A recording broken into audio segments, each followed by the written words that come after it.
Listo, Cristian, ya puedes compartir tu pantalla.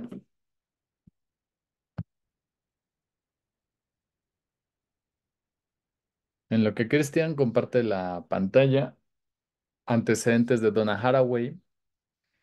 Ella por formación es bióloga, tiene tanto maestría como doctorado en filosofía de la ciencia y dentro de lo que es perdón, epistemologías feministas, ella ha aportado bastante, ¿no? Sobre todo en la parte de la ontología, ¿no? En la construcción precisamente del sujeto, ¿no? Del que aspiramos a conocer y en el que precisamente en sus aportes, al menos los más valiosos, tienen que ver precisamente con, ah, no sé qué apareció ahí,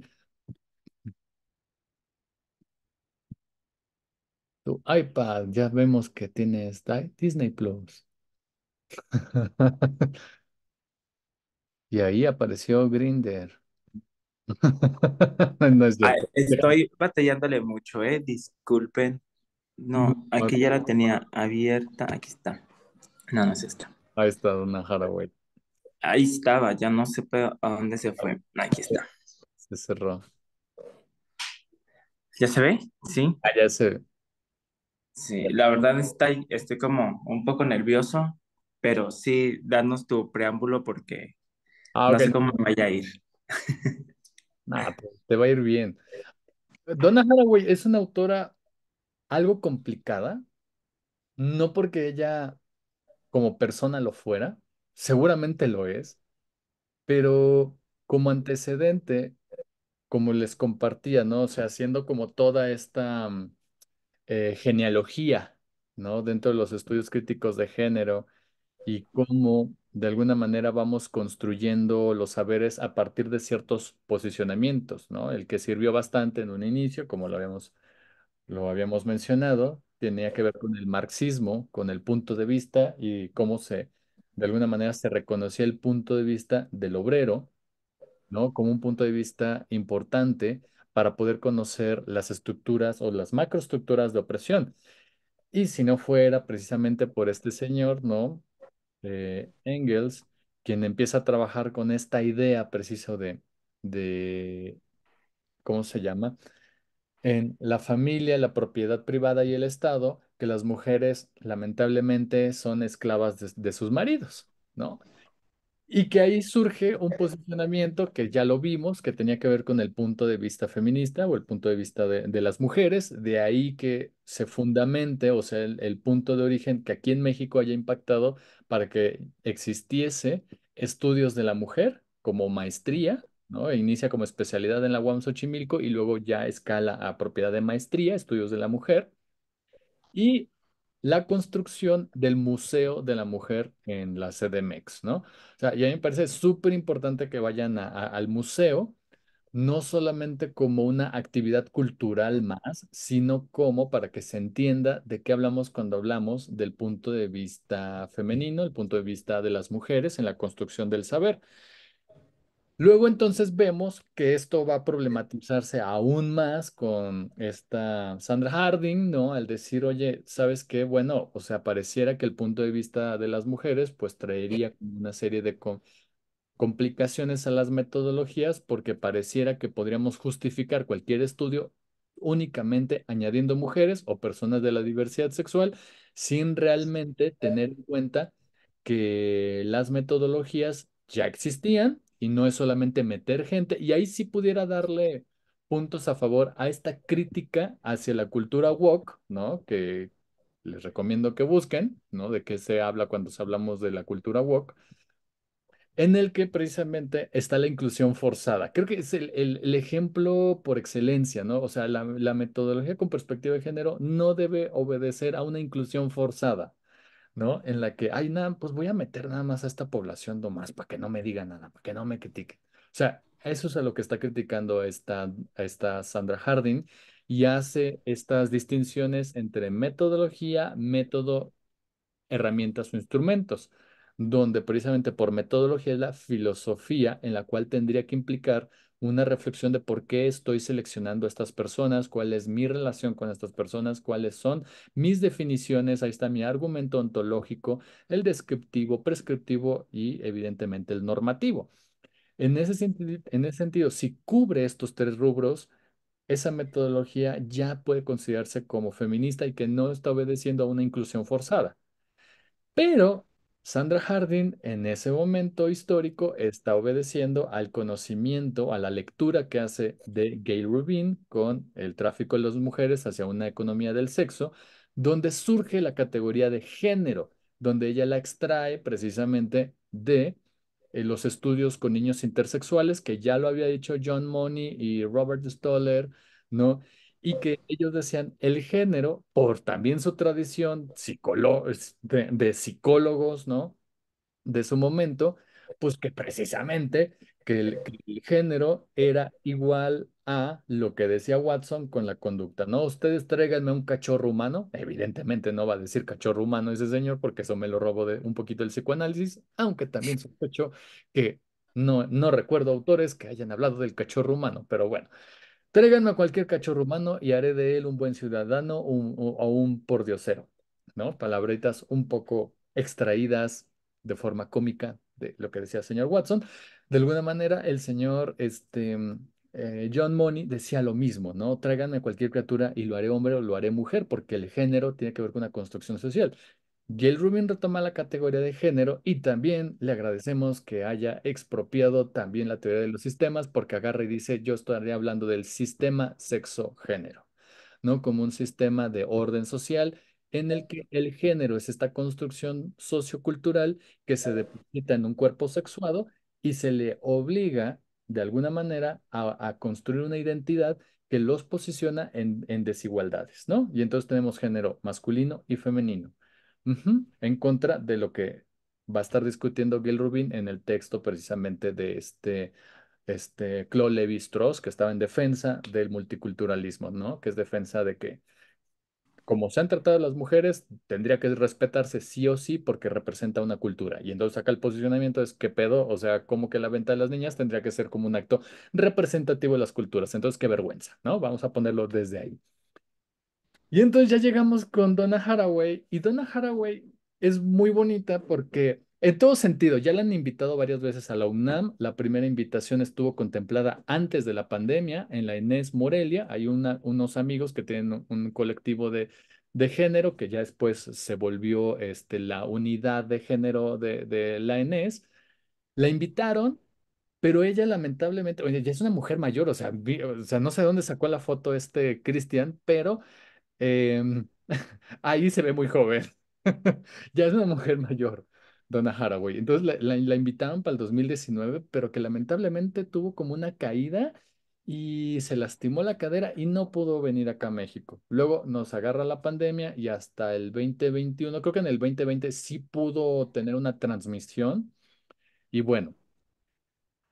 ¿Por qué digo todo esto? Porque lo que nos va a traer Donna Haraway, cada una de las autoras tiene un recorrido muy parecido en términos de que han leído estas trayectorias. Entonces, Donna Haraway lo que va a estar haciendo es tanto reconoce la trayectoria que tuvo que hacer esta Gail Rubin para posicionar el sistema sexo-género como este sistema que construye y reproduce cuerpos binariamente seleccionados en estas ontologías conectadas con la filogenia, porque ella como bióloga conoce de dónde viene este discurso. Por eso amé, en un principio me aterró, pero ya después amé la materia que me dejaron en el Swayet, porque para mí es todo Donna Haraway, ¿no? Por así decirlo. No me gusta ser fan, pero lamentablemente sí soy dentro de los fans que tienen estas mañitas ¿no? Con esta cosita así, ¿no? Porque ella en su trayectoria como bióloga empieza a cuestionarse ese discurso, esa construcción filogenética que después se elabora y llega a un punto ontogénico para decir que hombres y mujeres estamos construidos desde un origen biológico y que la trayectoria para comprender la diferencia sexual, incluso las diferencias cognitivas, estarían atados por discursos o interpretaciones biológicas del dimorfismo sexual, como por ejemplo el primer dimorfismo tiene que ver precisamente con los genitales, y de ahí a las gónadas, y de ahí a la supuesta teoría de los dos cerebros. Y que de eso saltaría a la construcción de la subjetividad. Entonces, que ya hay una, digamos, filogenéticamente que se puede demostrar con animalitos y no sé qué, pero ella empieza a ver ese rompimiento de que, perdón, pero el animal humano empieza a compartir ciertas situaciones, ciertas consideraciones, en tanto que los animalitos no construyen cultura y los animalitos no construyen tecnologías, ¿no? Y ahí pudiéramos hasta meternos nuevamente a filosofía, y ahí a una autora que tendríamos que ver, también otra autora transitoria bien importante para entender nuevos materialismos, tiene que ver con Judith Butler, cuando precisamente ella retoma a Hegel, y Hegel hace una distinción muy particular con respecto a la existencia humana y la existencia de los animales, y lo pone desde el deseo. El ser humano desea de alguna manera el dominio, la conquista, y de ahí es la construcción de la historia. De ahí que Hegel se peleara con Marx, porque por eso Marx va a estar trabajando la dialéctica, el materialismo dialéctico e histórico, ¿no? Cómo construimos historia a través del legado material que dejamos. Muy diferente a Hegel, que dice que construimos historia a través del deseo del dominio, reduciendo mucho su obra, ¿no? Y que no me pregunten más porque no estoy tan habilitado dentro de esa área de filosofía, pero al menos de esos comparativos. Eso lo va a retomar Judith Butler para poder entender esta configuración ontológica a través del deseo y de una cuestión discursiva. Judith Butler, Judith Butler, perdón, de esta Donna Haraway, claro que es lectora de Judith Butler, pero a diferencia de Judith Butler, Donna Haraway lo que va a retomar es, claro que se construye una identidad, una ontología, pero tendríamos que considerar otros elementos, ¿no? O sea, tiene que haber un rompimiento, si bien Hegel sí trae un rompimiento en términos de que el entendimiento de la existencia del animal, a diferencia del animal humano, tiene que ver con el deseo. Los animales, de alguna forma, responden a un deseo muy básico, la supervivencia y la alimentación, de ahí que no construyan historia. Y en ese sentido, esta Donna Haraway, claro que retoma ese rompimiento ya histórico, filosófico, ontológico, para construir una teoría en la cual ella pueda unir la ciencia, el arte y el activismo. ¿Cómo hace eso? Y ella partiendo como bióloga, primero tiene un texto que les recomiendo mucho cuando tengan tiempo, ¿no? Que es Ciencias, Cyborgs y Mujeres. Es un mamotreto de como 500 páginas. Vale la pena. Por eso digo, cuando tengan tiempo, vale la pena.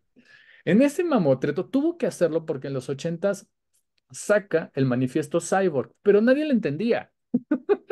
Y entonces dijo, a ver, espérenme tantito, déjenme, lo explico de una manera más amplia. Y entonces ahí empieza ella a elaborar un poco parte de su tesis doctoral que tuvo que ver con el rastreo de las metáforas en la ciencia.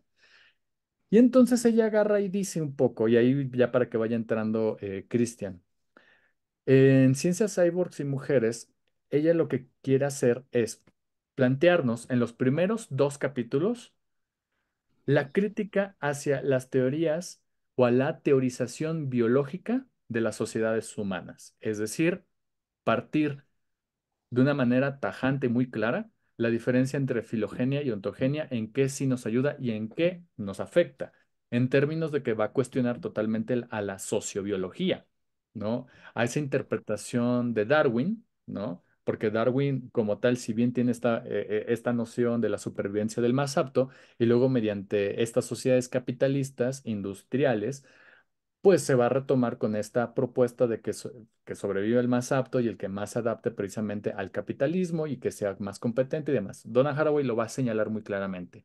Y entre ellos, por eso va a darle unos buenos cachetadones tanto a lo que propone Gregory Bateson como que a lo que proponen este, estos como Niklas Luhmann, que es alumno directo precisamente de Talcott Parsons, quienes son los que traducen la teoría general de los sistemas a la interpretación de las sociedades desde estos marcos más de la sociología, pero desde un capitalismo, ¿no? Rampante de Estados Unidos. Donna Haraway pues va a hacer todo esto en los primeros capítulos para ya después pasar poco a poco a esta idea de decir, bueno, ahí me estoy poniendo una distancia argumental con respecto a la filogenia, porque en el momento que lo estamos trayendo a la construcción ontológica del animal humano, va a traer muchos problemas, de los cuales voy a estar distanciándome poco a poco. Pero voy a reconocer que en mi trayectoria, eso dice Donna Haraway, yo le debo mucho a las mujeres que me antecedieron. Por eso ahí reconoce el punto de vista de las mujeres, Ujú. historia de las mujeres y todos estos elementos, ¿no? Va a decir, a ver, las mujeres entraron por la literatura, entonces yo quiero mezclar dentro de la literatura las metáforas como una forma de construcción de las ontologías. Ujú. ¿Cómo yo puedo usar una metáfora que reconozca toda la trayectoria de las mujeres en la academia? Porque las mujeres entran a la academia a través de la literatura, por eso ella dice, estoy haciendo esta reflexión desde este lugar, para encontrar en la biología cómo hay una serie de incorporaciones que pudieran entenderse a través de ciertas metáforas, su tesis doctoral. Luego entonces, cuando hace el manifiesto para cyborgs, lo que ella está diciendo en la biología, gracias a la teorización de la cibernética, podríamos entender las prótesis tecnológicas que se incorporan en nuestros cuerpos. Pero más allá de imaginarme a un ser bélico como lo sería un Robocop, ¿no? Que tendría una función totalmente militar, porque ella dice, la ciencia tiene un sesgo militar. La ciencia está al orden del militarismo, que no hemos desprendido, no nos hemos podido desprender de ahí. De ahí que ella sea tan amiga de Bruno Latour, que falleció hace 3 años, un gran filósofo de la ciencia y crítico también de la construcción científica, donde está esta promesa civilizatoria, la promesa civilizatoria de que la ciencia traerá siempre beneficios a la sociedad, cuando lo que realmente ha traído ha sido beneficio también comercial y militar. Entonces ella dice, yo me quiero alejar de esa construcción cibernética, sino que quiero pensar en el cyborg como aquella construcción ontológica de un ser que es social, es imaginario y es tecnológico. Así somos las personas. Acá somos cyborgs. En términos no únicamente metafóricos, sino que Cristian está en Nayarit. Tanto David como yo estamos en la CDMX. Creo que está Cari, tú estás en Estado de México, ¿no? Ahí está.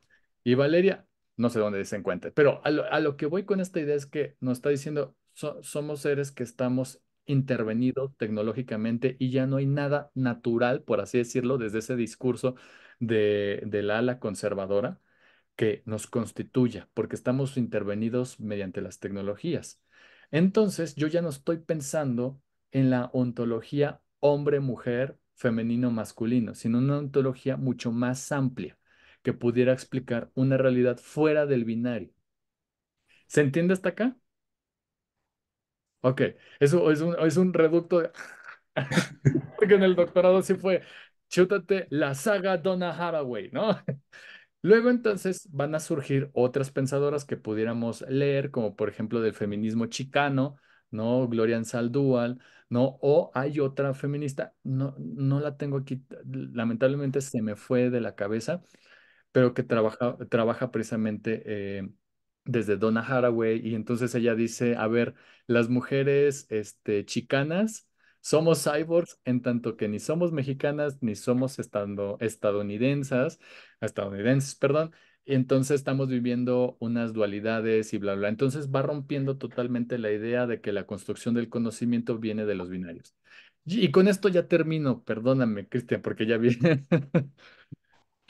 No, estaba viendo la carga. Ah, va, Híjole, sí. va. No, no, sí, por eso, no, conéctalo. Entonces yo te robé mucho tiempo. Entonces, ya nada más era como ¿cómo se dice? De forma breve, y que El precisamente preámbulo. el preámbulo, y ya por último, nosotras, tanto mi tutora, que es la doctora María Bermúdez Pérez, yo en el libro que logramos publicar ya después, por parte tanto de la UNAM como de la Universidad de Georgia, tenemos un capítulo, por eso, muy lindo, que tratamos de traer a Donna Haraway a la terapia familiar con una propuesta subversiva, una propuesta que cachetea a los fans de Gregory Bateson. Eh, y no lo sé, por eso, de alguna manera, somos fans, ¿no? Nos subimos al carrito de los fans de ahí de Donna Haraway. También va a tener retractores, evidentemente. Ya después les contaré las críticas que se le han establecido a Donna Haraway. Y pues nada, por eso es muy citada ella cuando se hacen estudios con personas trans, porque muchas de las identidades trans pues van a estar mezcladas con el acceso a las tecnologías, ¿no?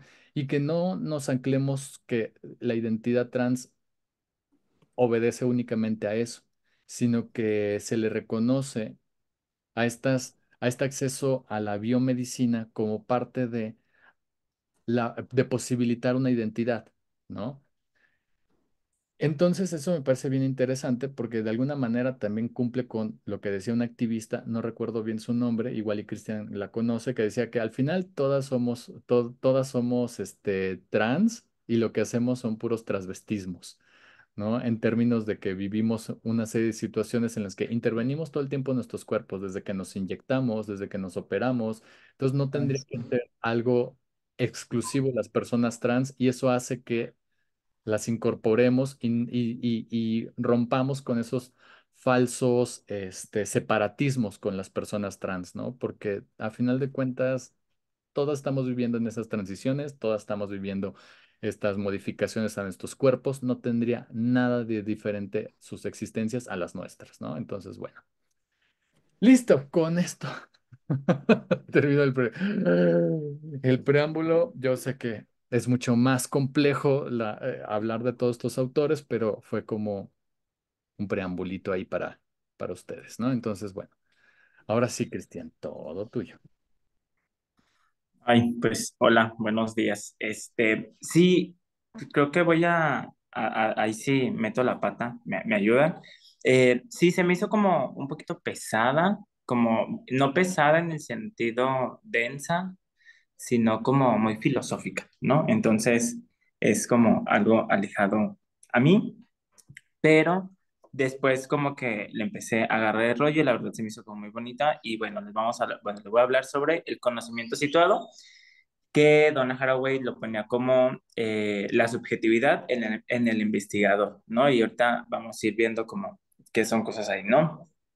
Y lo tomaba desde pues la postura cualitativa porque decían así como los investigadores era no se puede hacer investigación cualitativa sin ser objetivo, ¿no? Era como el planteamiento, ¿no? Y aparte, tu investigador no te puedes meter o tu investigadora no te puedes meter a la investigación porque ahí le quitarías neutralidad. Y la investigación científica lo que era o lo que iba haciendo es que eh, pues trataba de abarcar la universalidad, ¿no? Tenía que ser neutra y tenía que ser universal. Entonces, Donna Haraway lo que hace es como criticar estas posturas, ¿no? Pero desde ahí, desde el método científico, ¿no? Bueno, y entonces entendemos que lo que hacía Donna era como criticar que el conocimiento científico era conocimiento lógico que controla la falibilidad mediante el rigor de su metodología y que se centra en lo empírico, ¿no? Ella decía así como lo científico, y de hecho, algo que comentaba hace rato el maestro, les daba como cachetadas con guante blanco, las menciona mucho así como de fulana de tal decía esto, pero en realidad yo lo veo como de esta forma, ¿no? Y entonces, para, para legitimar el conocimiento científico, lo que decía es que tenía que tener una orden lógica, que es lo que ya habíamos visto hace tiempo, hace días, y que posiblemente es como la mayor crítica a los estudios cualitativos, a los estudios objetivos, que tiene que tener el orden científico para que sea legitimizado, tiene que tener una orden lógica, que será un reflejo correspondiente al orden lógico matemático del mundo, y que el método permita eliminar las contaminaciones subjetivas. Entonces decía como todo lo general, ¿no? La nieve es blanca porque es blanca, ¿no? Entonces Donna dice como por qué las cosas tienen que ser así, y también retoma mucho lo que decía Hardy sobre el punto de, sí es el punto de vista, ¿verdad? Y pues así. Entonces, la propuesta del conocimiento citado de Donna Haraway es que el conocimiento situado, es como sucesora de Harding, Sandra, que llega a un recorrido que antes han realizado otras mujeres, como lo decía el maestro Fausto, y que han de criticar las prácticas androcéntricas de que están buscando re- redistribuir las formas fundamentales del conocimiento científico asociados al proyecto moderno, particularmente su supuesto neutral, universal y autónomo, ¿no? O sea, decía como, ¿por qué las cosas tienen que ser de manera, pues sí, neutral, universal y autónomo? ¿Y por qué entonces pues no podríamos investigar a solo tres o cuatro personas que hayan como coincidido en una situación? Era como el punto, ¿no? O lo que yo entendí, ¿no? Como los estudios feministas, al menos lo que me han como explicado y lo que he entendido, es que la universalidad no está en que va a aplicar a todos, sino de que probablemente personas que comparten las mismas características socioculturales y sociohistóricas, probablemente van a compartir algunos rasgos. Entonces ahí está, ahí entendí la universalidad de Donna Haraway, ¿no? Como y así. Y la objetividad iba como en el proceso de seguir los métodos, ¿sí? Ujú. Y bueno, en la lectura también nos hablaba sobre un caso que era como, estaba muy bonito, la verdad, era de autorretratos en la historia de la guerra civil, en la recolección de memorias de la guerra civil de Chile, que fue en la dictadura. Y entonces se reconocían como las mujeres investigadoras, no como investigadoras, sino como híjole, se me fue la palabra, ¿Constructoras? co-cons, ¿mande? ¿O constructoras? Ajá, co-constructoras de la misma historia. Entonces, la verdad, el proceso estaba como muy bonito y como hasta muy, se me hizo hasta como muy sanador, ¿no? Como las mujeres hacían sus autorretratos y se juntaban, o sea, hacían sus autorretratos, se juntaban, se compartían sus autorretratos y se empezaban a descubrir desde otra parte, ¿no? Entonces, les voy a leer un poquito aquí lo que decía, que el problema de la investigación, de esa investigación fue la dialogía intergeneracional en la construcción de memorias sociales sobre la dictadura chilena. El pasado, en el ámbito social y político del país, es que aquella que versa sobre los legados del pasado hacia las nuevas generaciones, que recordar, que olvidar, que en definitiva, que transmitir, que eran interrogantes que iban emergiendo en el trabajo, ¿no? Y pues algo que apunté que se me hizo como muy interesante, que era el concepto de dialogía, que apunta al espacio relacional que se produce en este caso entre generaciones al hacer memorias del pasado, ¿no? Era como, lo que entendía, am, cómo se agarraban las historias del pasado y que esas sí importaba en este momento, ¿no? Para este estudio, para ese estudio.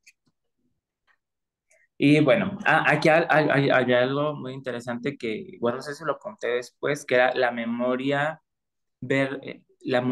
adicional, no, ¿cómo tenía el nombre? Bueno, se me olvidó el concepto,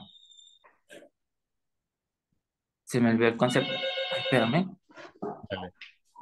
Ya le iba a decir como yo respondía en la casa de mis papás, teléfono.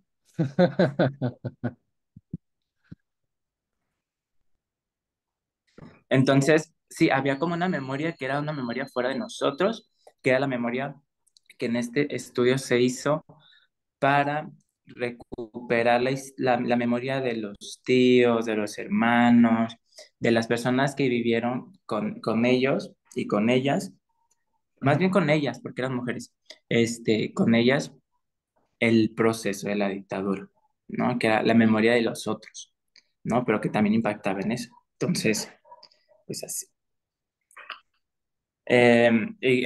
Aquí, la palabra del sujeto participante, que es estamos en el mismo ejemplo, porque ellos lo tomaban como, pues sí, como metodología, entendí. La palabra del sujeto participante carece de sentido si no contamos con el marco de quien lo escucha. De este modo, los relatos de las investigadoras ponen a operar premisas fundamentales del enfoque biográfico, pero también lo del conocimiento situado a saber que los investigadores somos parte de lo investigado, que afectamos y que somos parte de nuestros objetos de estudio. Enunciaciones que apuntan a considerar a investigador como parte constituyente y constitutiva del objeto de estudio, ¿no? Nosotros también formamos parte, pues, del estudio y que vamos a afectar. Ya que había algo como muy interesante que me impactó como en esto, que es las cuestiones de cómo hemos cambiado y cómo ha cambiado la vida de las personas a las cuales se les ha investigado, ¿no? O sea, se me hace como muy importante cómo nosotros a lo mejor pensamos que nuestro objetivo es terminar un proyecto, terminar, y vemos nada más así como de, hay sujetos que nos importan y sujetos que están ahí para obtener información, ¿no? Pero siento que en las relaciones sociales nada es unilateral o muy pocas veces es unilateral, ¿no? Y creo que las interpretaciones bilaterales cambian o dejan como huellitas en eso, ¿no? Entonces, nosotros como investigadores o bueno, las personas que han hecho más investigación, eh, qué tanto han cambiado la vida y cómo esas investigaciones también a las personas que hacen investigación les cambia la vida, ¿no? Entonces, es como muy interesante, ¿no? El autorrelato dirigido a uno mismo y al otro, en este caso y las otras investigadores, surgía series de interrogantes como cómo narrar un pasado que es propio y me constituye, cómo a través del relato hacerme cargo de mi historia, qué entenderán de lo que yo digo o dejo de decir, cuánto develar cuánto relevarme en frente de las otras personas investigadoras y en definitiva, qué y cómo recordar, olvidar, silenciar ante uno mismo y ante las otras, ¿no?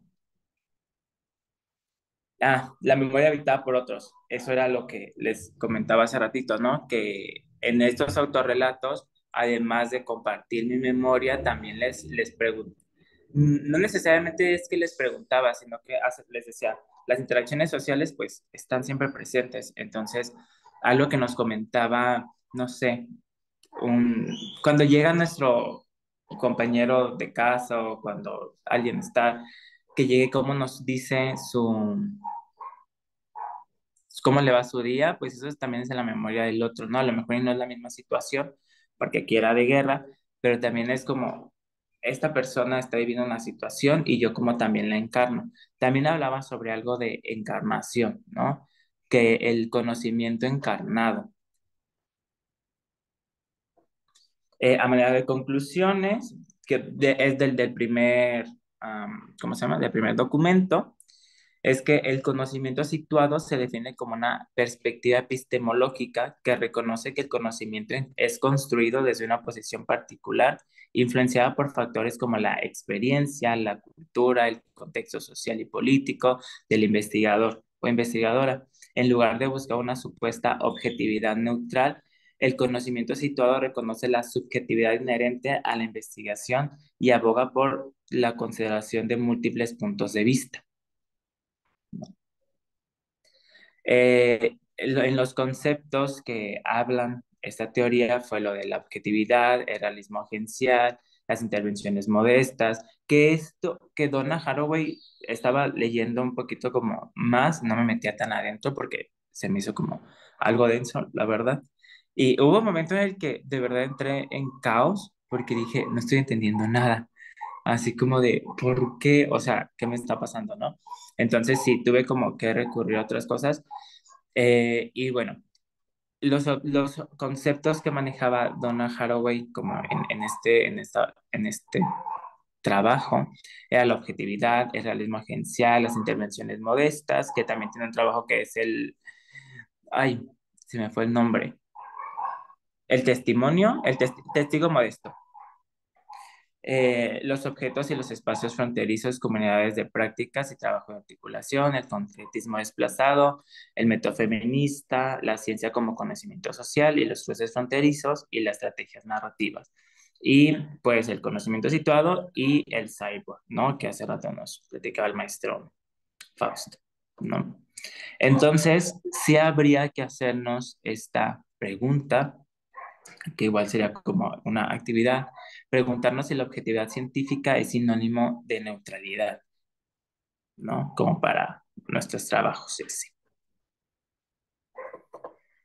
Eh, lo que encontré o lo que entendí de Cyborgs es que el Cyborgs es el como habitante, ¿qué? El cyborg como habitante de un régimen espacio-temporal que identifica como tecnobiopoder, que es análogo a las figuras biopolíticas de Foucault, cuya temporalidad correspondía más bien a la preeminencia de las formas de vidas experimentales.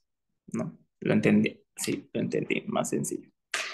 Entonces, la reapropiación y resignificación de la ciencia, la reposición que hace Haraway de la ciencia junto al resto de las epistemólogas femeninas, feministas, asume la imposibilidad de renunciar al conocimiento, tanto por es constitutivo el ser humano como por la habilidad de acceder a la información que juega hoy el poder. Por ende, su trabajo se orienta a visibilizar las formas en las que el conocimiento transforma en mercancía. Hay algo bien interesante que decía que Haraway veía como, creo que sí lo compartió también el maestro, ¿no? Como Haraway venía viendo que la ciencia era como este militar, ¿no? Como esta, y hasta lo veía como un campo, no un campo de guerra, sino como producir, estar como en esta como desde la ética no ética o ética no tan ética, pero ética no tan humanista. Eso entendí, ¿no? Esta técnica humanista, esta técnica de ver al otro como uso, ¿no? Como la historia, como usar una historia de vida, usar una persona nada más por el hecho de cumplir o producir ciencia, ¿no? Y al final de cuentas, decía Haraway, la ciencia es poder, el conocimiento es poder y se convierte en esto. Entonces, lo, lo, sí, estoy bien, siento que, ok. No, no, no, sí, es que me hiciste recordar ciertos grupos de activistas que precisamente explotan los testimonios y aunque se dicen que son de lo LGBT y andan lloriqueando todo el tiempo sobre testimonios, hay una explotación, ¿no? De estas situaciones de violencia que vivieron con tal de bajar recursos. Y que lamentablemente no es la primera vez que lo hacen, lo siguen haciendo y es el marketing, ¿no? Entonces, por eso pensando un poco en Donna Haraway, ella habla precisamente de la ecología de los saberes, así como así como los cuidados necesarios y suficientes para reconocer la vida, ¿no? De estas personas, ¿no? Entonces de ahí sí coincide muchísimo con Judith Butler cuando habla precisamente de las marcos de guerra por las vidas no lloradas, ¿no? Entonces, porque reconoce precisamente el dolor que han vivido ciertas personas, que la ciencia es extraccionista, no usa mucho esa palabra, eso ya vendrían más bien como del pensamiento del sur, ¿no? Como hay una suerte de extractivismo académico, donde agarro, extraigo como toda la información y sabe Dios con la población. Ujú. No, no hay una posibilidad de compartir con ellos, con ellas, ¿no? Entonces, sí, un poco va con eso, ¿no? Y que no es exclusivo de ciertos grupos, sino que lamentablemente es una práctica. Por eso lo digo, como esta colectiva que pues nada más explota y así los tiene, ¿no? Entonces sí, sí, pensaba en eso, ¿no? Y un poquito creo que lo que les había compartido de, el conocimiento woke o la movimiento woke, Ujú. que le llaman yo no sabía, y que es como esa metáfora del despertar, ¿no? Y que ya por nada más decir, ay, sí, hay que nombrar las identidades, pero pues no te importan mucho las identidades realmente, solamente lo haces para que no te correten. Entonces sí, tiene que ver un poco con eso. Síguele, síguele, perdón. Perdón por el anuncio parroquial. Y algo que también me hizo recordar el maestro fue que Donna Haraway utilizaba las metáforas y utilizaba la ironía. Y de hecho había como un ejemplo en los comentarios antiaborto que decía, ¿quién habla por el feto? ¿No? Entonces se me hacía como muy, pues sí, o sea, como muy irónica, pero también como como cachetada con guante blanco, ¿no? La crítica de Haraway no es solo deconstructiva, sino también es esperanzadora y propositiva. Así se entiende que señale los rasgos ópticos de mi teoría, que es como reductora, tiene el propósito de producir no tantos efectos de distanciamiento como efectos de conexión, de encarnación y de responsabilidad con algún u otro lugar, imaginando que ya podemos aprender y ver y a construir, ¿no? O sea, lo que yo entendí de Donna Haraway, que no busca que el conocimiento esté alejado de nosotros, o sea, que esté alejado de nosotros, de nosotras, sino simplemente que el conocimiento cada vez lo sentamos más cercanos y que el conocimiento nos ayude a generar conexiones con los otros, ¿no? Conexiones empáticas, conexiones de afectos, ¿no? Eso fue lo que yo medio entendí, ¿no? La parcialidad frente al relativismo en los conocimientos situados se reconoce como parciales, pero ello no es lo mismo que apostar por el relativismo, sino por conocimientos localizables y objetivantes, encarnados, ¿no? Era lo que hace rato les comentaba. Ella decía, ¿cómo vamos a ver, vamos a conocer a ciertas personas con ciertas características y las vamos a localizar aquí, en esa situación, ¿no? Y ahí va a estar nuestra, pues no como tal universalidad, sino como objetividad, ¿no? Una consecuencia de ello es que la razón no puede ser pretendiéndose como algo universal, sino tenemos que entender, que asumir que la razón va a ser siempre situada. Te interrumpo aquí rápido, si quieres, Sí, no pases de la diapositiva, quédate en esa. Y para situarla en un proyecto de investigación de un, vamos a llamarlo, excompañero, ¿no? Porque ya después como que sacó la casta, pero bueno. Entonces, me pareció muy interesante su proyecto. Él estaba en una maestría en comunicación y derechos humanos en Guadalajara, precisamente ex estudiante del ITESO, esta universidad jesuita, ¿no? En el que quería estudiar cómo son los grupos que fomentan, elaboran, practican y supuestamente evalúan las terapias de conversión. Entonces, él lo que hizo fue simular que él era un participante más interesado en estas terapias de conversión, metiéndose como infiltrado, ¿no? Que es una práctica en el periodismo muy cuestionada, pero que al final, por revelar ciertos hechos, pues de alguna manera se valora. Y que se le cuestionó primero éticamente eso. ¿Por qué? Porque no había la posibilidad de que hubiese un consentimiento por parte de las otras personas, sabiendo que él iba como casi en función de reportero, no como alguien que buscase ¿cómo se llama? La terapia de conversión. Pero fue, o sea, fue interesante ese proceso porque primero las tensiones éticas que implicó su estudio, porque aquí lo interesante era plantearnos que los derechos humanos a quién estarían protegiendo aquí, porque estas personas generaban una serie de prácticas que violentan la subjetividad de las personas LGBT, que se sabe, ¿no? Y entonces ahí como el primer cuestionamiento, sí, algo así como espía. Estaba de infiltrado, pero el primer cuestionamiento ético era eso, ¿no? O sea, tú estás entrevistando a quienes generan dolor y daño y buscas que sean protegidos y no tanto visibilizar a las víctimas. Bueno, como que quedó en pausa la discusión ética de su estudio, ¿no? Segundo punto, cuando estuvo ahí, primero al no tener el consentimiento, pues estuvo grabando todo lo que pasaba en las sesiones, lo que le escucha la moto, ¿sí? Porque es que acá es como medio molesto que pasen motos. Bueno, segundo punto, ya se encontraba en las sesiones y las estaba grabando sin este consentimiento, sí habían una serie de cosas que él había reportado como por ejemplo, no insultos directos, pero sí ofensas con respecto a la orientación sexual, a las parejas porque se metió en un grupo grandotote, ¿no? Entonces por eso también se diluía él ahí.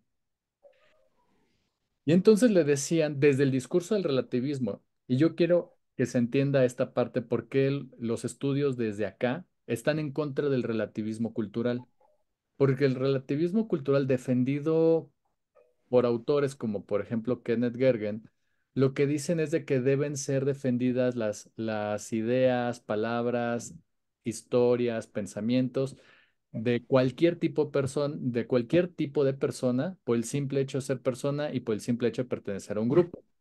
Esa afirmación diluye jerarquías, diluye poder, diluye opresiones, diluye ofensas. Y evidentemente impide el acceso a la justicia. Y ese señalamiento lo vamos a tener desde feministas como Susan Moller Okin, ¿no? Que señala precisamente los problemas del relativismo cultural con respecto al acceso a la justicia hacia las mujeres por ese reconocimiento de que por el simple hecho de que es una persona se tiene que respetar. Entonces las discusiones giraban en torno a que los asesores le señalaban que él tendría que haber tenido como cuidado de proteger a estas personas, a quienes habían organizado el grupo, para evitar señalamientos, para evitar... Y entonces lo pongo en un punto en el que la discusión es lo interesante más allá de la resolución, porque aunque le titularon, sí se le señaló faltas éticas, pero aquí la cuestión de esos señalamientos nos tendría que invitar a pensar desde dónde estamos viendo los derechos humanos, desde dónde estamos viendo estas prácticas violentas, si desde el relativismo se le puede señalar como prácticas violentas y cómo afecta la construcción del conocimiento, porque evidentemente este cuate, pues claro, o sea, él viviéndose como un hombre gay y que en Guadalajara, pues en el momento en el que estuvo el PAN en el gobierno, facilitó recursos para que se dieran terapias de conversión, grupos de conversión, terapias de conversión, algo así le llamaban, y entonces por eso era el apogeo en ese momento, cuando él precisamente estaba estudiando esta maestría. Entonces, a eso es a lo que refiere esta Donna Haraway, o sea, visibilizar esas discusiones que luego entonces tratamos desde el relativismo cultural a defender prácticas que son violentas por el simple hecho de conectarlo con derechos humanos cuando los derechos humanos lamentablemente también están cargados de críticas de las que no se pueden zafar y que sí obedecen muchas veces a estructuras de poder, ¿no? De ahí que el origen de derechos humanos venga de, de la toma de Bastilla en Francia, en la Revolución Francesa, precisamente, y que se genere el documento, digamos, génesis, ¿no?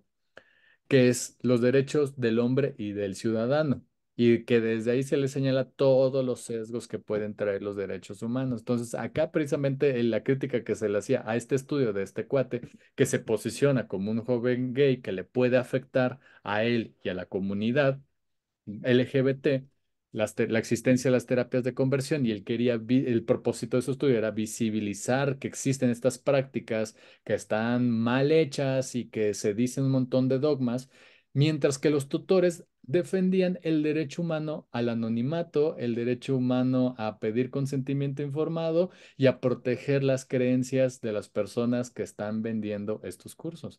Entonces, ahí está la discusión, pues. O sea, pensamiento situado es si, si su director o directora tuviera como esta construcción del saber, pues claro que permitiría que existiera su estudio. Evidentemente tendríamos que hacer otros señalamientos que estoy omitiendo porque pues no lo conozco al 100%, no recuerdo al 100% su texto, pero que precisamente estos señalamientos tendrían que girar en torno a cómo se está posicionando, cómo está construyendo este conocimiento, cómo estaría de alguna manera defendiendo esta práctica, o sea, desde dónde se está argumentando para defender su estudio y su metodología de intrusión en ese espacio. O sea, eso es lo más importante acá.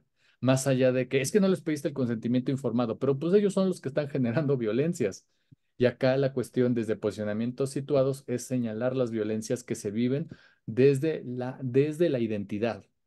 ¿no? Entonces, por eso nos salimos de epistemologías para meternos a ontologías, a descripciones de las vivencias de las personas que portan una identidad y que lamentablemente viven este tipo de situaciones. No sé si logro como ampliar un poco el enfoque, si fui un poquito más claro o fui rebuscado para plantear como lo que ocurre en la academia con esta discusión, que no solamente es algo que apareció en ese artículo, sino que True Story aparece en los comités. ¿Sí? Más o menos. ¿Sí, Cristian? Vale. Digo, nada más quise como poner Sí, anotaciones. sí, sí. Bueno, va, síguele, síguele, perdón. No, sí, sí. Muchas gracias. Uno luego se pierde. No, no, no, no, no. Al contrario, de verdad, muchas gracias. Pues bueno. em, Frente a ello, la propuesta de Haraway arriesga a la deconstrucción discursiva de la ciencia usando otras formas retóricas no lineales propias del positivismo, como lo que les decía, la ironía, el diálogo o el drama que permiten pues, los discursos, incluidos el propio, si vas de pleno por quest en posibilita todo conocimiento. La objetividad como encarnación. En los conocimientos situados no solo son una propiedad peligrosa y poderosa de los conocimientos científicos, sino de todas las prácticas de saber. Ello queda ejemplificado en el análisis de Haraway sobre la disputa por la experiencia de mujeres, encarnadas en su propia experiencia de enseñanzas de los estudios sobre la mujer como actividad históricamente específica, ¿no?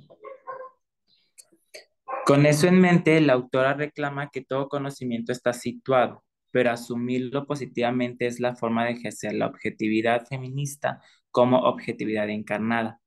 Vale decir, como una que renuncia al privilegio de ver desde ninguna parte y esencializa una posición como mejor que otra. Estar al lado de los subyugados vistos como identidades fijas, homogéneas, originales y necesitadas de ventrílocos que hablen por ellos o por ellas, ¿no? Que esto se me afigura como mucho al conocimiento que antes había, ¿no? O que el conocimiento científico, ¿no? Riguroso, que es como que las personas hablen, ¿no? O sea, yo había leído, por ejemplo, experiencias no más bien, estudios de hombres gays que los ven como, o nos ven, nos perciben como personas pues desde la patologización, ¿no? O sea, cómo ven así. Inclusive estaba leyendo eh, investigaciones pues, de abuso sexual en donde era todo patologizante, ¿no? Es que este depravado, es que este enfermo, y cómo no se hablaba también de las víctimas, y no sé, como que hay una cierta, ay, ¿cómo poderlo decir? Sí, como un cierto alejamiento de todos los estudios que se hacían, ¿no? Y ay, aquí se me fue eso. La Pasa, encarnación se entiende como perdóname, perdóname, ponle otra vez la anterior porque dijiste algo que me pareció como bien, bien, bien importante. Tiene como una renuncia al privilegio de ver desde ninguna parte. Ah, ok. Acá, ay no, la ah, moví, esa, la otra, esa. El, ¿cómo se llama? Leerse desde ninguna parte. Y yo sé que hay mucha gente que le gusta Humberto Maturana. Pero hay un texto donde Humberto Maturana defiende la idea de mirar desde ningún lugar, que pues, según eso le posibilitaba tener una mayor movilidad de posicionamiento. A mí me parece, desde este lugar, desde Donna Haraway, y en un texto pudimos hacer como ese debate entre Donna Haraway y Humberto Maturana, que era una posición cómoda de un varón, ¿no? De agarrar, hablar desde ningún lugar, eso implicaba no tomar responsabilidades de nada. Entonces, al menos, por eso me recordó muchísimo ese texto que es muy alabado y dice, no, ahí está. Y aunque hay gente que dice, no, pues es una nueva forma de comprender, bla, bla, bla. Y dices, sigue siendo neutralidad, a final de cuentas. Entonces, por eso Donna Haraway va a ser como este tipo de señalamientos y que nos ayuda de alguna manera a ir contrastando con ciertos posicionamientos. Entonces, por eso, el estar desde ningún lugar es un lugar es un lugar cómodo desde el androcentrismo, desde una construcción del conocimiento en el cual no quiere tomar responsabilidades de sus actos y lo que busca precisamente continuamente Donna Haraway es, tenemos que darle una continuidad. Incluso a mí en lo del doctorado me pidieron, tienes que darle continuidad a lo que hiciste. Es decir, si trabajaste con estos chicos trans, de qué forma lo que tú obtuviste les ayuda a ellos. Entonces había como esta obligatoriedad de una devolución, pero no devolución de estos son mis resultados, ¿qué opinan? No, sino que involucración activista, que esto les sirva a ellos, de qué forma esto que yo estoy sacando puedo compartir precisamente como el espacio académico, el espacio activista, cómo le podemos hacer para que sea algo que les reditúe a ellos y digan, sí, esto me parece justicia restaurativa, ¿no? Entonces, a eso es a lo que quiere llegar Donna Haraway, ¿no? En la parte de cuestionar a este tipo de autores con estas frases, ¿no? Que mucha gente lamentablemente lo compra. Y por eso pongo nombre al personaje que dice eso, ¿no? Entonces, por eso a mí me cae gordo el Humberto Maturana y a los fans que agarran y se posicionan desde el lugar del sin lugar, ¿no? Que me parece también absurdo, ¿no? Porque ahí es un lugar de privilegio donde estás opinando, ¿no? Entonces, son cosas ahí interesantísimas que van saliendo y que las podemos ir dando como estos debates, ¿no? Pero bueno, me acordé de ese autor para que ahí lo tuviéramos también sondeado. Y pues ya, o sea, hablaba sobre la encarnación, que es algo relacional, híbrido, donde no es posible las identidades como autorreflejos. También hablaba sobre los aparatos ópticos, que se sale un poquito como el tema, pero ella decía que los sistemas pues, visuales es de ver desde qué estamos viendo y desde dónde lo estamos viendo, ¿no? Desde dónde lo estamos entendiendo. Y creo que es algo que también comentaba, bueno, que puede como enlazarse con lo que decía el maestro. Posicionarnos desde un lado nos va a ayudar a entender y a ver el estudio, la problemática, pues desde un punto, ¿no? Desde ahí. Y pues creo que sería, por mi parte, sería todo. No sé si tengan dudas, se las preguntan al maestro Fausto. Y pues ya. Ahí te lo dicen a él. Sí, por favor. No, es que Donna Haraway sí es algo compleja de entender porque es como la saga Donna Haraway, vamos a ponerlo así. Ya su último libro, que es ay,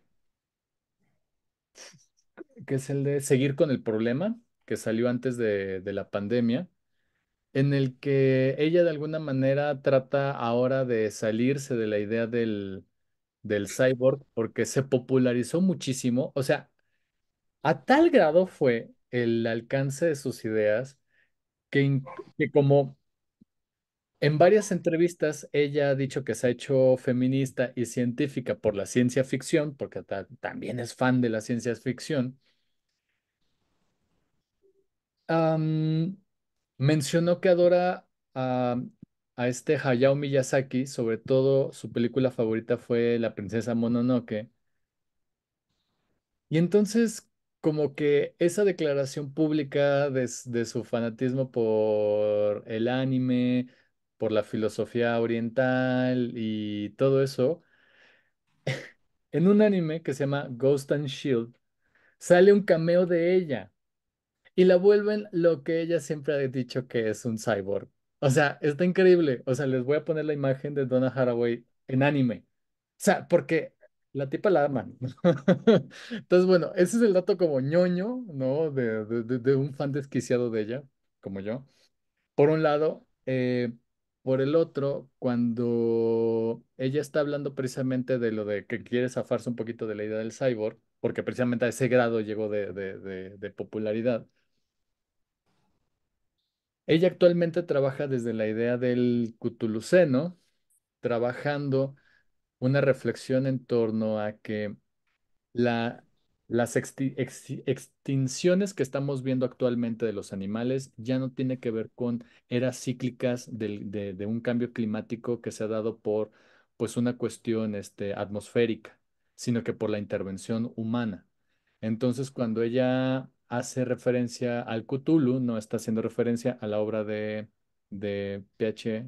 Lovecraft, sino que está hablando precisamente desde el origen, ¿no? Este ser mitológico, pero acercándose más a la idea que tiene Bruno Latour con la Gaia, que es la conexión entre la tierra, el saber, el conocimiento, ¿no? La Gaia ciencia. Y precisamente ella trata de hacernos responsables, ¿no? De lo que está ocurriendo con respecto a esto que estamos viendo, que ya es notorio, ¿no? Del cambio climático y convivir con el problema. Lo que ella está diciendo es de que el conocimiento que estemos generando tendría que tener una comprensión que por una parte el conocimiento es modesto y hay que salirnos del lugar del testigo modesto. Y eso me lleva como una reflexión ahorita, aunque les agradezco a Cari y a Cristian que me dicen maestro, me genera escozor porque tiene que ver ese posicionamiento, el lugar en el que me ponen, pero tiene que ver por un contexto y tiene que ver un poco con lo que señala esta Donna Haraway con el testigo modesto. Es decir, cuando tú le dices a alguien doctor y le dices maestro, en vez de decirle su nombre, o le complementas maestro, doctor, fulano de tal. Ok, lo que ella está diciendo es de que esa expresión que tenemos es histórica y tiene que ver con lo que ocurrió con Boyle. No me acuerdo el nombre de este señor, Gale Boyle, no recuerdo muy bien, pero que hizo la bomba del vacío. Entonces, en plenos, creo que era inicios del siglo XIX, hacían estas exposiciones públicas del conocimiento. Y ella dice, es que, a ver, ¿quiénes eran los portadores del saber? Pues principalmente eran varones, blancos, caucásicos, occidentales, europeos, americanos. Ponían como su puestecito afuera de las universidades y enseñaban lo que habían descubierto. Y este señor descubrió la bomba del vacío. Y entonces, lo que ella dice en porque es otro texto que se llama Testigo Modesto, algo así como la encarnación del hombre rata, una cosa así, o sea, es un texto buenísimo, pero ya difícil de conseguir, en el que lo que ella está analizando en esta construcción epistemológica y cómo situamos a las personas que tienen conocimiento, y decimos que se mueven con la modestia del saber porque solamente van a estar comunicando el conocimiento oficial. Sus cuerpos obedecen el conocimiento oficial, nunca a su carnalidad. Nunca van a estar hablando de su deseo, nunca van a estar hablando de su subjetividad, siempre van a estar hablando de eso. Entonces, el testigo modesto encarnado en Boyle que en esta bomba del vacío siempre trataba de hacer una demostración pública poniendo en la bomba del vacío un pequeño canario. Y resulta que cuando hacía la demostración pública, muchas mujeres eran las que protestaban por ese acto. Les señalaban de cruel, les señalaban, y ahí viene como el asunto que decían que la ciencia es neutral y que la ciencia tendría que tener un progreso directo, lineal, porque siempre está en beneficio de las personas, no así de los animales. Detalle, ¿no? Entonces, él agarra y decide dejar de hacer demostraciones públicas debido al factor mujer en el espacio público, donde hacían la distinción entre que los hombres eran a la ciencia como las mujeres a sus pasiones y los deseos. Por lo tanto, eso justificaba para que las mujeres no entraran a las universidades porque su subjetividad mancharía la objetividad del conocimiento científico. Lo que señala Donna Haraway desde ahí es precisamente que el testigo modesto es aquel que se mueve con el conocimiento oficial, con el que utiliza estas palabras rimbombantes, el que porta un traje, el que de alguna manera seduce a través de su hablar, pero que es un hablar oficial. Nunca va a estar hablando de su subjetividad, nunca va a estar hablando de su deseo, de su pareja, de cómo se sintió, cómo fue amenazante tal cosa. Nunca van a estar hablando de eso. Entonces, por eso me parece bien interesante cómo lo que ella dice es de que nuestros alcances, en tanto que son limitados, son los que son modestos, Por eso, cuando estamos haciendo un estudio, luego queremos, no, queremos, no, no lo sé, paz mundial. Huevo, objetivo último, paz mundial. Entonces dices, no, o sea, tienes que reconocer que el conocimiento que estás generando tiene un limitante y esa es la Ujú. potencia que tendríamos que reconocer, que no se pueden hacer tantas cosas, que tienen estas situaciones, que como por ejemplo, no lo sé, que en el caso de Christian, que va a estar trabajando el abuso sexual, él de alguna manera tendría que posicionarse en torno al tema, compartirlo con ellos, ya sea que hayas vivido o no, eso lo respeto, no tendrías que compartirlo, pero sí de alguna manera esta reflexión en torno a qué te conecta con ese tema y qué te conecta con ellos, ¿no? Y cómo lo vas qué vas a hacer con esa información. Ujú.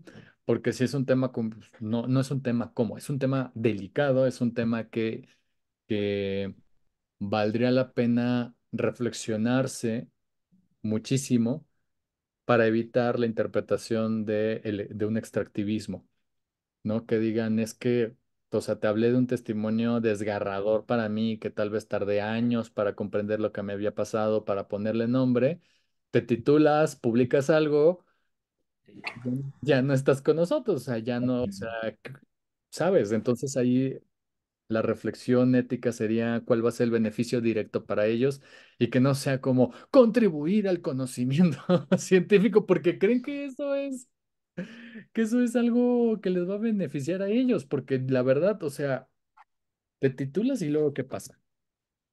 ¿No? O sea, entonces creo que esa es la reflexión como que nos deja un montón, ¿no? Y a la fecha yo también me lo estoy debatiendo, o sea, no porque no lo quiera hacer, sino que no sé luego a veces cómo hacerlo.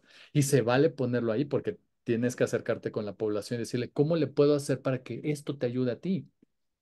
No inferir yo doctor, que, que, que por el simple hecho que yo lo esté haciendo va a tener un beneficio. Por eso a mis alumnas que querían trabajar el tema como por ejemplo, hace creo un año, tuve una alumna que quería trabajar con las experiencias de violación sexual de mujeres trans, ¿no? Y que se dedican al comercio sexual. Durísimo el tema. Y luego de licenciatura, Chavita, te quiero mucho, te abrazo desde tu interés. Qué bueno que quieras visibilizar el tema, pero perdóname, pero no hay beneficio directo para las mujeres trans. Entonces vamos a trabajarlo desde la documentación, que eso se conoce como ecología de saberes, desde Donna Haraway, para evitar el extractivismo, y lo vamos a trabajar desde ahí, porque no sabemos del beneficio directo que ahora le podríamos generar a estas mujeres y ni te quiero exponer a ti a una mala experiencia ni las quiero exponer a ellas. Entonces, tuvo una codirectora, pues a esta Diva, Diva fue codirectora y entonces fue guiando más o menos el trabajo.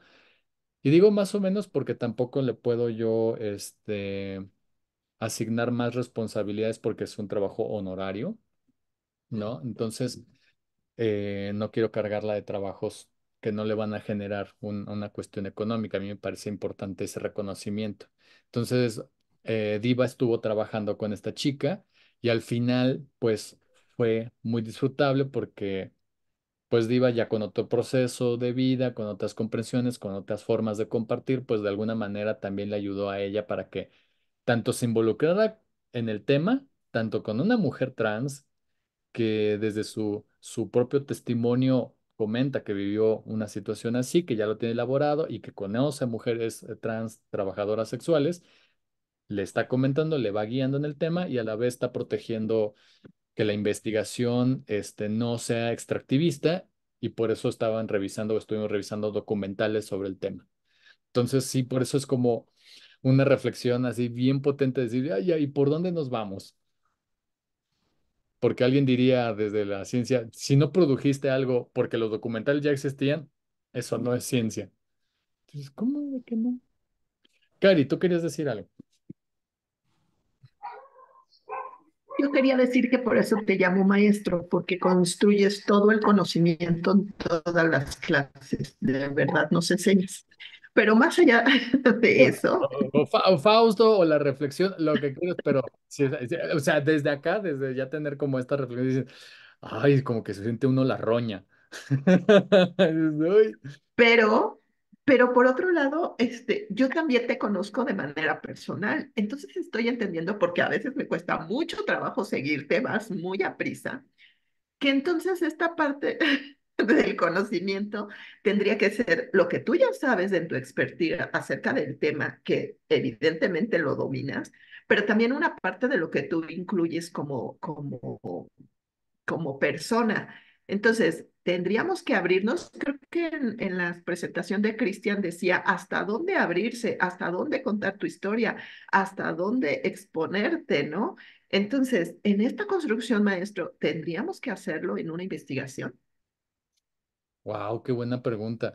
Pensando en esta co-construcción y colaboración en la investigación, yo creo que sí, sí tendríamos que, pero también, por ejemplo, si estamos sacando una estadística, pues está medio complicado de alguna manera, ¿no? Porque luego compartes la encuesta y san se acabó. Quizás en el artículo mencionar un poco, por ejemplo, o sea, insisto, me gustó mucho por ser producto mexicano, ¿verdad? Intrusas en la universidad, porque cuando ellas están construyendo la investigación, dicen, partimos desde este sentimiento de vivirnos como mujeres intrusas en la academia. Entonces, entonces ahí es el posicionamiento. Yo con los chicos trans les decía, bueno, yo si bien no tengo una transición como la que ustedes han vivido, ni las experiencias que ustedes han de alguna manera compartido en este espacio, hay cosas que me conectan, ¿no? Desde la parte de ser comunidad LGBT, ¿no? En algunos momentos ser yo feminizado, el pelearme con la idea de la masculinidad, porque también traen ahí una reflexión bien potente, bien enriquecedora sobre cómo construirse desde lo masculino sin replicar violencias.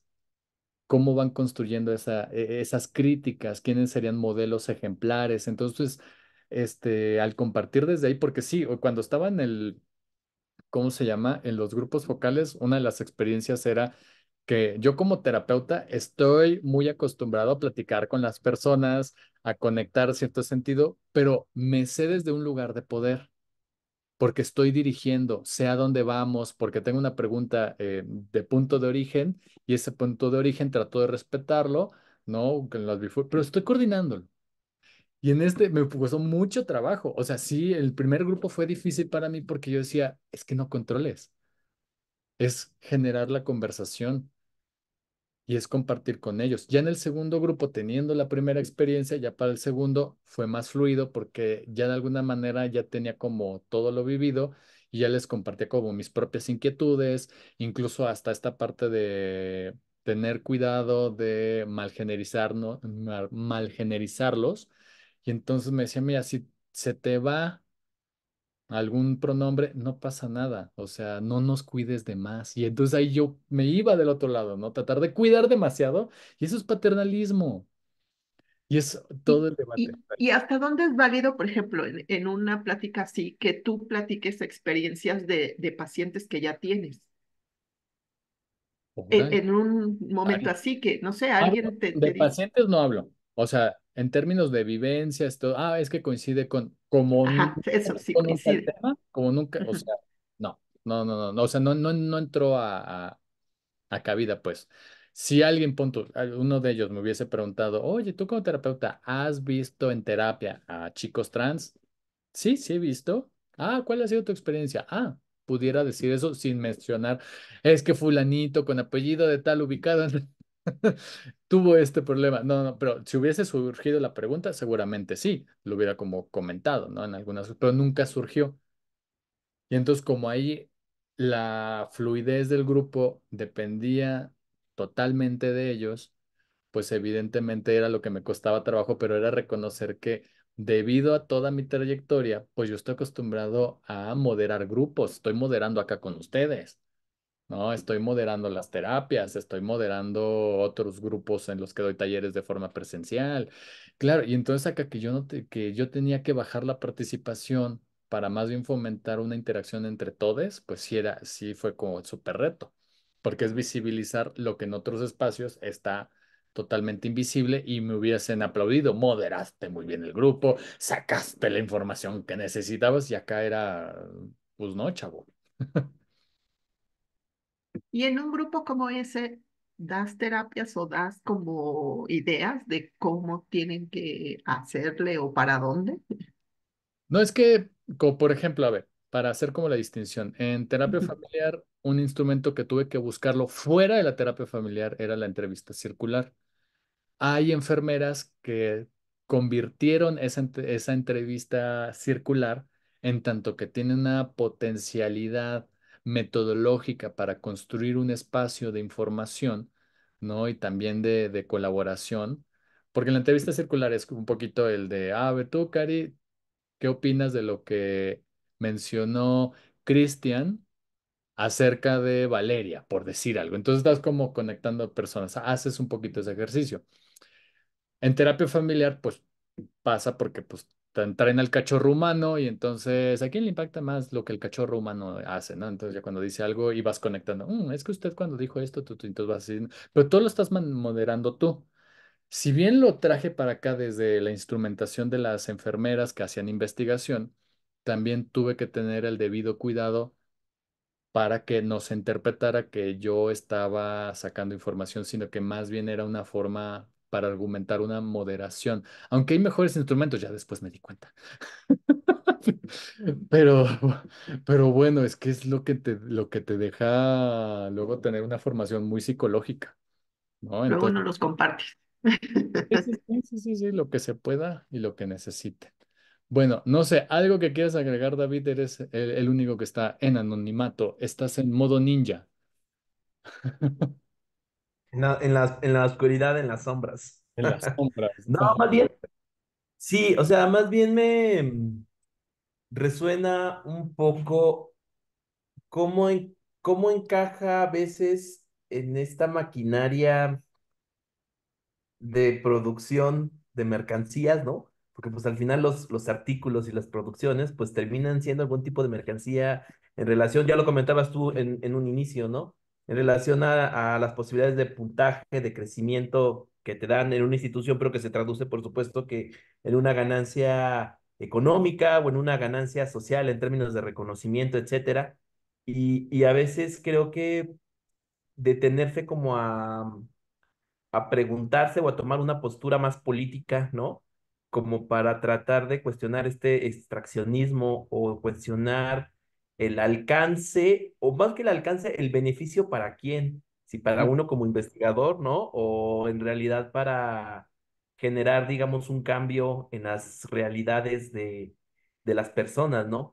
Pero aparte, pues es ir como en contra de un monstruo, ¿no? Es que es una maquinaria que está perfectamente diseñada y funcionando no solamente a nivel local, ¿no? Sino digamos que a nivel internacional.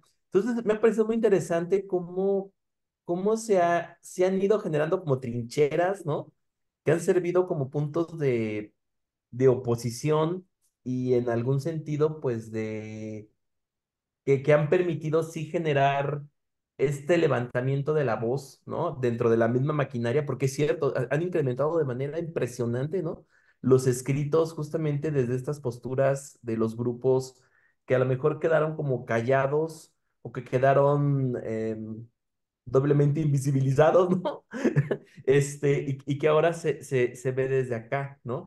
Entonces, pues yo lo puedo ver o contrastar, a lo mejor desde mi experiencia, porque pues digo, yo tengo que colaborar o he decidido colaborar con muchas personas que sí se han dedicado más, a lo mejor a un enfoque más cuantitativo, ¿no? En donde puede llegar en algún momento a quedar enterrado, invisibilizado los discursos, las experiencias, ¿no? Y en donde pues estamos montados como en esta maquinaria, ¿no? Que conocemos pues desde hace muchísimo tiempo cómo funciona y no la cuestionamos porque pues nosotros nos formamos con generaciones de investigadores que conocían muy bien el funcionamiento de la maquinaria, ¿no?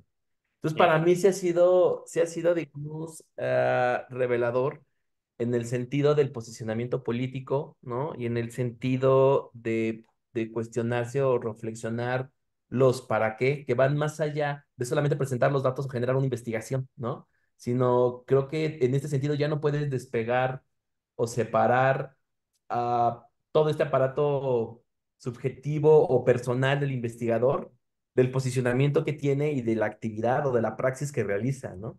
En, Claro. en, en, en campo. Entonces, pues sí, para mí ha sido interesante. La verdad es que a mí se me hacía, bueno, se me hace todavía complicado porque sí sé que son muchos posicionamientos y muchas posturas, lo que tú comentabas al inicio del curso, ¿no? Tienes que entender como cuáles son los grupitos, las ideas encontradas, como para saber dónde estás o de acuerdo con qué autor estás mirando, cuestionando, etcétera. Entonces, pues ha sido interesante. La verdad es que hasta ahorita, hasta el momento, pues sí me llevo esta parte de lo político, de los cuestionamientos del para qué y de la interseccionalidad, ¿no? Que creo que es, digo yo que me muevo en lo cuantitativo, me parece que es algo, es un enfoque que no he explorado y que me parece que con la cantidad de datos que tengo, podría ser interesante empezar a mapear todas estas am, posibles dimensiones de experiencias de las personas que quedan borradas con la representatividad de los datos, ¿no?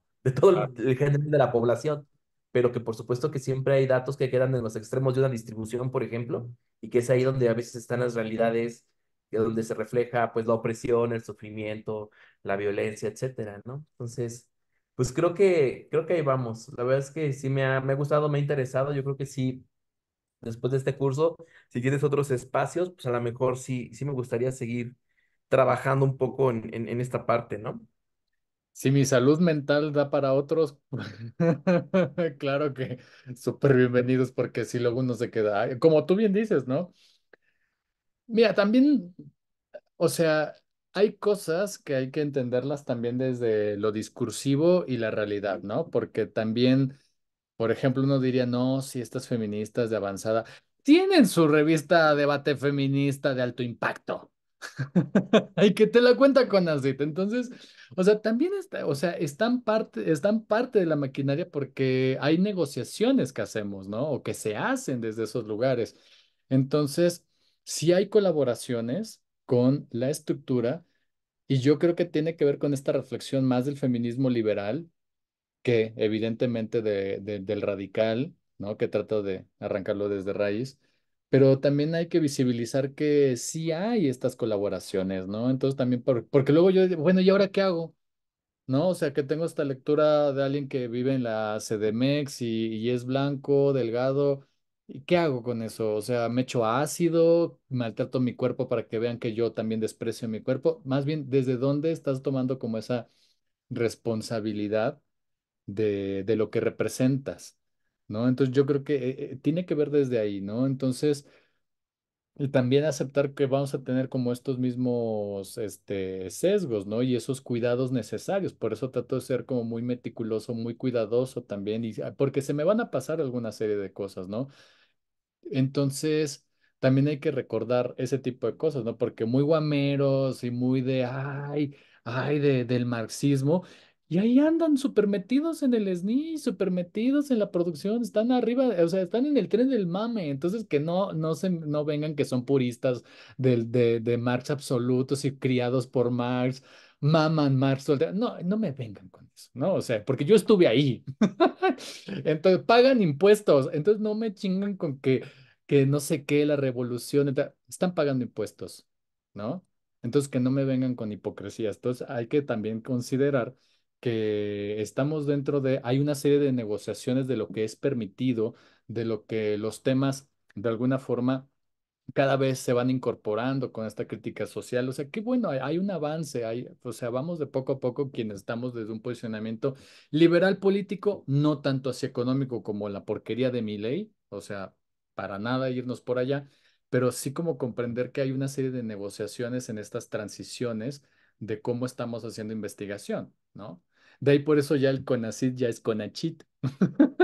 Ya se le metió la H digo, yo sé, tiene casi el mismo nombre, la H es muda, pero me gusta decir CONACHIT, porque ya se le puso la H de humanidades.